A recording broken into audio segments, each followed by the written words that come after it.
आमा के हालत यस्तो छ, बुवा के हालत यस्तो छ, कसरी तपाईहरु गर्नु केही सुनवाई लिँदैन, पुलिस प्रशासन केही सुनवाई लिँदैन। बोल गर्नु भयो भने सब आज एकजना के छोड्छ, भोलि एकजना के छोड्छ, केही सुन्दैन, सुन्ने हामीहरु के बोली न सुन्ने। बुवा आमा के हालत हेर्नु कस्तो छ, बिजो बोल्नै नसक्ने हम फुपू। छोरालाई लगेर 4 बजे बोलायो, पैसा दिएन, त्यहाँ 6 जना मिलेर घाँटी समातेर मारिदियो। 4 दिनपछि लास भेटायो। 2 जनालाई अस्तिको दिन छोडियो, हिजो पनि 1 जनालाई छोडिदियो। हामी आइतबार गयो पैसा लिनु, भन्छ आन्टी आइतबार आउनु म पैसा दिन्छु 11 बजे। अनि 11 बजे गयो, अनि 11 बजे गयो त फेरि के भन्छ, अहिले आन्टी छैन पैसा, म 7 बजे म राहुललाई दिन्छु पैसा, जानु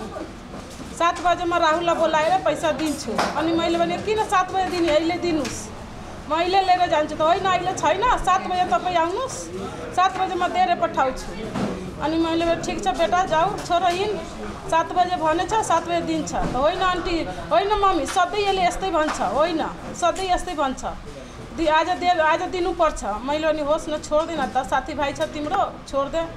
7 बजे दिन्छ, बेलुका त के हुन्छ, छोड्दे, साथीभाइ छ। अनि छोरो भन्छ ल ल मम्मी हिँड्नु। अनि हामी आमा छोरा आएपछि अब हामी 7 बजेसम्म उसले फोन गरेन, बोलाएन, भन्छ म फोन गरेर 7 बजे राहुललाई बोलाउँछु। अनि मैले बाटो हेरेको, मलाई फोन गरेन, राहुललाई फोन गरेको, भन्छ राहुल आइज, तिम्रो 7 बजे पैसा दिन्छु। अनि मैले भन्यो 7 बजे अहिले राति त्यसले कहाँबाट पैसा दिन्छ, से पैसा लिनु अहिले 7 बजे नजा। अनि भन्छ होइन मम्मी म जान्छु। अनि मेरो नाति छ न, वो दिनेश, वो नाति अनि मेरो छोरो 2 जना गयो पैसा लिनु 7 बजे राति। 7 बजे राति गएछ आइतबार, 2 जना मिलेर अनि गएपछि भन्छ राहुल पैसा भएन, मलाई दिएन मलाई, भोलि दिन्छु। यसले बहाना बनायो, 2 जना गएपछि हेरेपछि बहाना बनाएपछि मेरो नातिले अनि छोरोले राहुलले फर्केर आएपछि मम्मी भन्छ छैन। त्यो सधैँ भन्दै थियो के भन्छ, बिहान दिन्छु पर्सि दिन्छु सधैँ भन्दै थियो। आएपछि मैले भनेको किन पैसा नदिएको, अनि मैले फेरि निपु मण्डललाई फोन गरेको, निपु तँले पैसा किन नदिएको, त के भन्छ आन्टी मैले पैसा भएन, म आज दिएन, भोलि राहुललाई 4 बजे पठाइदिनु, तपाईँ नआउनुहोस्, 4 बजे पठाइदिनु राहुललाई, म पैसा दिन्छु, एक्लै पठाउनु, तपाईँ नआउनुहोस्। मैले भने किन, होइन तपाईँ नआउनु, भोलि 4 बजे राहुललाई पैसा पठाइदिनु, म दिन्छु, मलाई भनेको त मैले भने ठिकै छ होला, साथीभाइको के होला न, अनि त्यही भएर भन्यो होला, मम्मी आयो भने अलिकति के हुन्छ कि, त्यही भएर भन्यो होला मेरो छोरोलाई राहुललाई। अनि मैले ठिक छ त जान त। 4 बजे मेरो छोरो गयो, ठक्कै 4 बजे, पहिला 11 बजे गयो, नातिले गयो, राहुलले गयो, 11 बजेतिर गयो त्यहाँ पैसा माग्न, भन्दैछ जा राति भाइ तिमी चाहिँ 4 बजे आऊ पैसा लिन, म 4 बजे दिन्छु। मैले भन्यो तिम्रो चाहिँ सधैँको यही बानी छ, तिमीलाई चाहिँ सधैँ भन्छ 4 बजे कहिले पनि दिँदैन भनेर। त मैले भने ल मामा ठिक छ, आज चल्ती छोडिदेऊ, के भन्छ रे बेलुका चाहिँ 4 बजेतिर हामीसँगै आउने फेरि पैसा माग्न। त्यसपछि के भन्छ रे मलाई पनि भनेन, अनि एक्लै त्योलाई फोन गर्यो, अनि के भन्छ रे बोलाएपछि त्यो गर्यो। राहुलले एक्लै गयो 4 बजे, अनि 4 बजे गयो राहुलले, 4 बजे गएपछि सीसी क्यामेरामा देखाइरहेछ राहुललाई, ठक्कै 4 बजेको 1 मिनेटमा राहुलले सीसी क्यामेरामा देखाइरहेछ, उसको ग्यारेजमा पसेछ। 4 बजे गयो, अनि 4 बजे भएर 5 बज्यो, म छोरालाई फोन गरियो, छोरो के भयो नआएको, मम्मी भन्छ एकछिन पकाऊ म पैसा दिन्छु, मम्मी एकछिन पकाऊ म पैसा दिन्छु भनेछ। अनि मैले यहीँ बसिरहेको छु। अनि मैले पनि ठिक छ त बस न त। अनि फेरि म एकछिनमा फेरि फोन गरियो, 6 बजिसक्यो। अनि मेरो उताबाट छोरो भन्छ मम्मी एकछिन भन्छ पकाऊ, एकछिन भन्छ पकाऊ। अनि यस्तै गर्दा 7:30 भइसक्यो। 7:30 बजेसम्म मैले फोन गरेको, फोन लाग्यो, 7:30 बजे मेरो छोरो भन्छ मम्मी अब लास्टै छ, एकछिनमा मैले त्यसले पैसा दियो भने दिन्छ, दिएन भने आइहाल्छु। अनि 7:30 बजेसम्म यति कुरा भयो। त्यो पछाडि मेरो छोरोको फेरि मैले बाइक लिएर म अनि नानी गयो बाइक लिएर, अनि फेर मैले फोन गरियो फोन लाग्यो फोन उठेन अनि मलाई शङ्का लाग्यो मेरो छोरालाई खोइ के भयो आएन छोरो के भयो अनि यस्तो भन्दा हामीहरू 9 बजे निस्कियो घरबाट 9 अलिकति कमै थियो 8:30 मान्नु न 8:30 मैले घरबाट निस्कियो नातिले मैले 2 जना बाइक लिएर हिँडेपछि उसको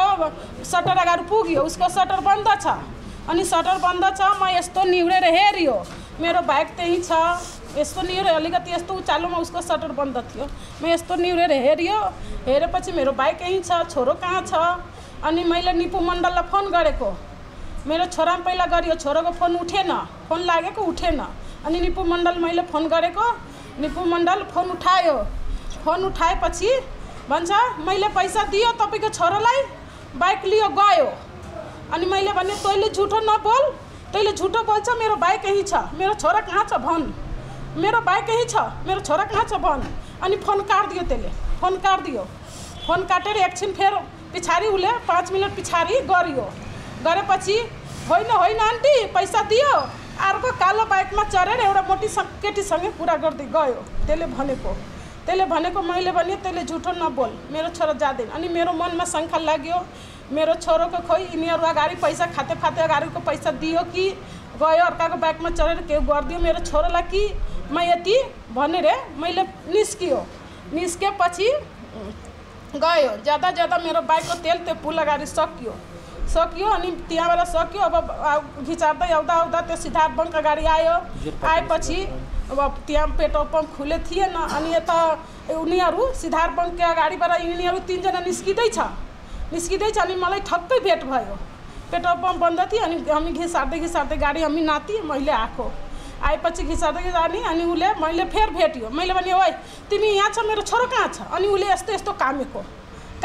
मैले भने किन तिमीहरू के भयो केलाई डर लागिरहेछ मेरो छोरा कहाँ छ भन् न कहाँ छ मेरो छोरा भन् अनि यिनीहरू भन्छ गयो यति भनेर कुदेर गएर लिलो माइक्रोमा चढ्यो 3 जना अनि चढ्नु बित्तिकै मेरो छोरोको मोबाइल स्विच अफ ठक्कै म फोन गर्दा स्विच अफ तिनीहरूको हातमा स्विच अफ भएर अब मलाई त झन् अब डर लाग्यो मेरो छोरालाई अब यिनीहरू के गरे कि मेरो छोरा अब के भयो कि अनि फेर आयो घरमा आएपछि म फेर बुढो छोरो म 3 जना फेर मैले गयो मलाई चित्त मानेन अनि फेर म 3 जना गयो 3 जना गएर फेर अब उहाँ गयो फेर उसलाई सटर पिटाइ ओइ निपु खोल्न भित्रै थियो खोलेन अनि फेर मैले फर्केर आएपछि उसको बाबुआमाको घरमा मैले घरमा गएपछि भनेको तपाईको छोरो यहाँबाट गएर उहाँ ग्यारेजमा गयो अहिले मैले बोलेन तपाईहरु हिँड्नुस् अनि उसको आमा उसको छोरो उसको बाउ 3 जना बाइक चढेर मसँग हिँड्यो मसँग हिँडेर गयो अनि फेर कति मेरो कान्छो छोरो बोलायो ओइ खोल्न ढोका खोलेन अनि उसको कान्छा छोरा ढोका फानेर गएर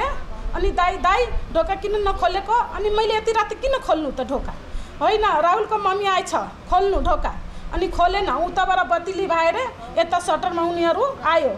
सटरमा आयो अनि 10 मिनट 15 मिनट पछाडि उसले ढोका खोल्यो तल्चा खोलेपछि मैले छिरेपछि उसको सटरमा मैले छिरेको ओइ कहाँ छ मेरो छोरा कहाँ छ भन्न होइन तपाईको छोरो गयो मैले त यहाँ आएको मैले यहाँ सुत्नु चेलालाई पुऱ्याउनु आयो सुत्छ घरमा म त यहाँ बाइक बनाए आयो मैले बाइक बनाउँछ तेरो मम्मी घरमा भन्छ कहिले उहाँ जाँदैन आज किन गएको तेरो मम्मी अहिले भने सोध यहाँ मम्मीसँग सोध तेरो मम्मी भन्छ कहिले उहाँ जाँदैन आज खोइ किन गएछ उसको मम्मी पनि यतिको कामेको मैले बोलाउनु गयो मम्मी बुवा प्लेट माल्दै थियो धारामा अनि उसको बुवाले खुट्टा धुँदै थियो अनि यस्तो मैले सोध्नु दिएँ यस्तो कामेको मैले तपाईहरु किन कामेको के भयो किन कामेको अनि होइन म सधैँ छोरा यहाँ सुत्छ आज उहाँ गयो अनि मैले भने ठिकै छ गएछ त तपाईको समस्या छ मलाई यो छोरा देखाइदिनु मलाई अरु केउ छैन अनि उनीहरू भन्छ होइन गयो अनि केटीसँग कुरा गर्दै कालो बाइकमा चढेर गयो अनि मैले भने खोइ साथी थियो मेरो छोरालाई के गर्छ यिनीहरू यस्तै सम्झेर मैले फेर सबै उसको साथीमा फोन घुमायो सबै साथी भन्छ होइन आन्टी आएको राहुल छैन होइन आन्टी राहुल आएको छैन अनि म त एकदम निर्दोष भएर अब रातभर बुढाबुढी रोई रात भर बुढ़ी रोको रही छोरी बूढ़ो सबजना एकै ठाउँमा। अब खोइ मेरो छोराको त फोन एकछिन उठ्छ, उठेपछि त बोल्छ होला, फोन उठ्दैन, स्विच अफ रातभर बुढाबुढी मैले 12 बजेसम्म 4 तिरपै फोन घुमायो, कहीँ पत्ता लागेन। फिर मैले बिहान उठेर उसकै सटरमा गयो, उसले चा खाइरहेछ अनि फोन आएपछि यताउता गएर कुरा गरिरहेछ, मेरो अगाडि कुरा गरे छैन, उसको मोबाइलमा फोन आउँछ, यताउता घुमेर कुरा गर्छ। अनि मैले भने यसले कुरा किन गर्छ, उतापट्टि तल्चा लगाएछ, हामीहरूलाई छिर्नु दिएन घरमा, जहाँ मेरो छोरालाई राहुललाई राखेछ त्यहाँ तल्चा लगाइ थियो। मैले भने वो घर खोला न त, होइन किन खोल्नु, मेरो त्यहाँ काम छैन। मैले भने खोला न खोला, मेरो छोरा कहीँ नुकेर बस्यो होला, पैसा तिमी दिएन होला, होइन म खोल्दैन। त्यसले भनेको, उसको बाउ पनि त्यही भनेको, उसको भाइ पनि त्यही भनेको, आमा पनि त्यही भनेको, त्यो निपु मण्डलले त्यही भनेको, विजय मण्डलले त्यही भनेको, करण मण्डलले त्यही भनेको, त्यो सुनिल शर्मा त्यही भनेको, सबैजना त्यही थियो।